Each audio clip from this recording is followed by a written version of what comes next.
Hi everyone, कैसे आप सभी लोग। उम्मीद करती हूँ आप सभी अच्छे होंगे। आज की वीडियो में मैं देने वाली हूँ आप लोगों के कुछ सवालों के जवाब। शुरू करते हैं। अपना जो मैंने प्रीवियस स्टडी व्लॉग अपलोड किया था तो उसमें काफ़ी लोगों के कुछ क्वेरीज थे, तो मैंने सोचा कि इस पे मैं एक प्रॉपर वीडियो ही बना देती हूँ जिससे कि सबके ही डाउट दूर हो जाए। एक जन का कमेंट है सोनम सिंह। उनका सबसे पहले क्वेश्चन ये है कि आप हॉस्टल में रहते हो। तो नहीं सोनम, मैं हॉस्टल में नहीं रहती हूँ। मैं अपने बड़े भाई और छोटी बहन के साथ यहाँ पर रहती हूँ। यस, हॉस्टल में मैं नहीं रहती हूँ। और इनका दूसरा क्वेश्चन है कि मैंने कोई कोचिंग ज्वाइन किया है या नहीं। मैं आपको बता दूं कि यहाँ बनारस आने से पहले मैं लगभग 1.5 साल इलाहाबाद में भी रही हूँ, जो कि अब प्रयागराज है।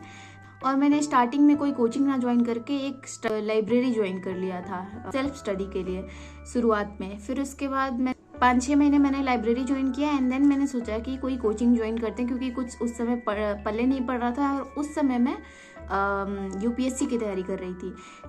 मैंने फिर उसके बाद ध्येय में कोचिंग लिया था और बस 1 महीना मैंने कोचिंग ज्वाइन किया होगा। और उसके बाद कोविड आ गया 2020 में, 2020 के स्टार्टिंग में। फिर उसके बाद मुझे वहाँ से वापस आना पड़ा।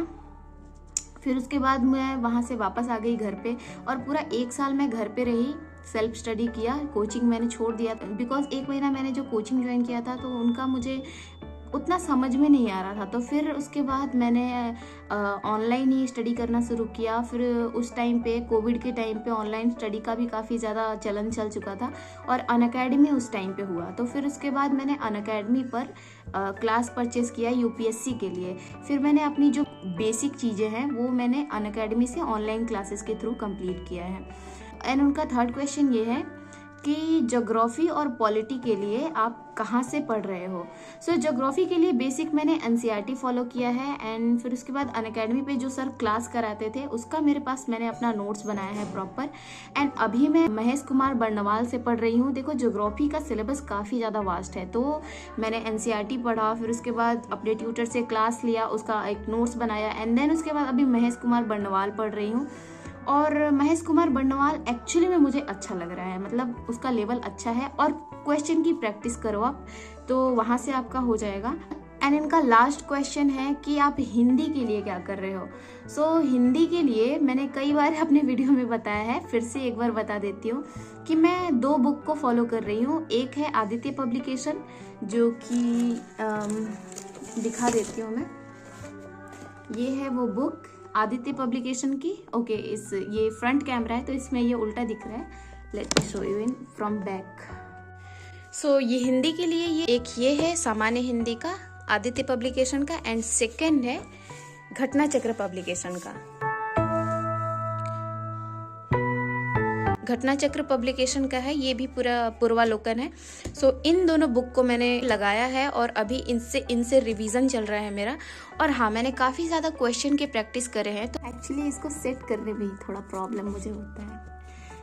मैंने जो दिखाया आपको, ये दोनों बुक मैं फॉलो कर रही हूँ और इससे मेरे अभी प्रैक्टिस करते करते 45 to 50 के बीच में क्वेश्चन सही हो जाते हैं। आई नो अभी और करना है, कर लेंगे एग्जाम तक कर लेंगे। आई होप सोनम, मैंने आपके सारे डाउट ले लिए होंगे। और अब चलते हैं दूसरे क्वेश्चन पर। तो एक है पांडे करके उनकी आईडी है। उनका क्वेरी ये है कि करंट अफेयर कहाँ से कवर करें। तो देखो, मैं बताती हूँ कि करंट अफेयर के लिए तो वैसे बहुत सारे सोर्सेस हैं। एक तो मैं करंट अफेयर के लिए फिलहाल तो अभी मैं घटनासार का करंट अर्धवार्षिकी ये पढ़ रही हूँ। एंड जो मैं मंथली प्रेफर करती हूँ ये है समसामयिकी क्रॉनिकल। ये मंथली हर महीने आ जाता है, तो एक इसको पढ़ती हूँ। एंड लास्ट में फिर आता है आपका घटना चक्र का ही दृष्टि का, आई दृष्टि करके आता है, काफ़ी लोग जानते होंगे उसको। एक वो करंट अफेयर कवर करती हूँ, मतलब वो तो मुझे लगता है हर प्रिपरेशन करने वाला बच्चा पढ़ता ही होगा। एंड साथ में मैं वीडियो लेक्चर्स भी देखती हूँ। मैंने आपको ये दोनों बुक अपने बताए एंड इसके साथ मैं स्टडी फॉर सिविल सर्विसेज को फॉलो करती हूँ। उनका current affair, specially monthly current affair उनका काफ़ी अच्छा होता है, तो आप उनका वीडियो लेक्चर देखो। एंड फिर उसके बाद बस टेस्ट सीरीज लगाओ, करंट अफेयर आपके रेडी हो जाएंगे। सो ये था करंट अफेयर के लिए जो डाउट था उनका, मैं आई होप मैंने क्लियर कर दिया होगा। और अब चलते हैं नेक्स्ट क्वेरी पे। निधि मिश्रा का क्वेश्चन है कि दी घटना चक्र नोट्स बना सकते हैं आरओ के लिए।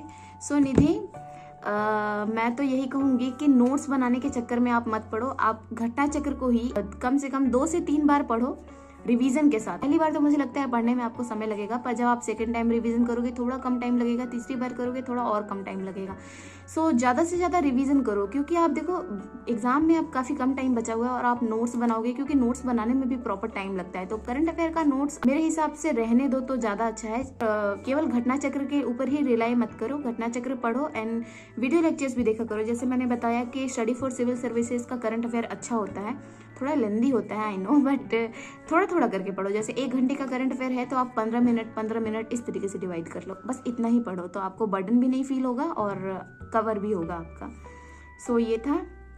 सो नोट्स मेरे हिसाब से नहीं बनाना चाहिए, स्पेशली करंट अफेयर के, because we don't have so much time ना, अभी एग्जाम इतना पास है। सो एंड नेक्स्ट क्वेरी है स्मृति बाजपेयी। इनकी क्वेरी पे मुझे हंसी आ गई, बिकॉज इनका क्वेश्चन है आप किसी दिन ब्रेक नहीं लेती और कब सोती हैं कब जगती हैं। ऑफ कोर्स ब्रेक क्यों नहीं लूँगी मैं। मैं यूजुअली सोने का टाइमिंग है मेरा रात के 10:30 से 11 तक मैं सो जाती हूँ एंड सुबह को कोशिश करती हूँ, मैं एकदम परफेक्ट नहीं हूँ, मैं 5 बजे उठने का कोशिश करती हूँ, बट कभी 5:30 कभी 6 इसके बीच में मैं उठ जाती हूँ एंड फिर उसके बाद से अपने दिन की शुरुआत करती हूँ। एंड इनका दूसरा क्वेश्चन है कि एंड ऑफ कोर्स मैं ब्रेक लेती हूँ मॉर्निंग के टाइम पे, जो स्टडी शेड्यूल रहता है, फिर ब्रेकफास्ट बनाना, ब्रेकफास्ट के बाद अदर काम, जैसे मुझे अपने वीडियोस की एडिटिंग भी करनी होती है। सो उसमें भी 1-1.5 घंटा आराम से, जिस दिन मुझे लॉन्ग वीडियो शूट करना रहता है उसमें तो 1-1.5 घंटा लगता है एंड शॉर्ट वीडियो में ज़्यादा से ज़्यादा आधा घंटा मुझे लग जाता है तभी भी उसको एडिट करने में। और फिर उसके बाद रेस्ट भी करती हूँ, दोपहर का नैप कभी कभी लेती हूँ, हमेशा नहीं।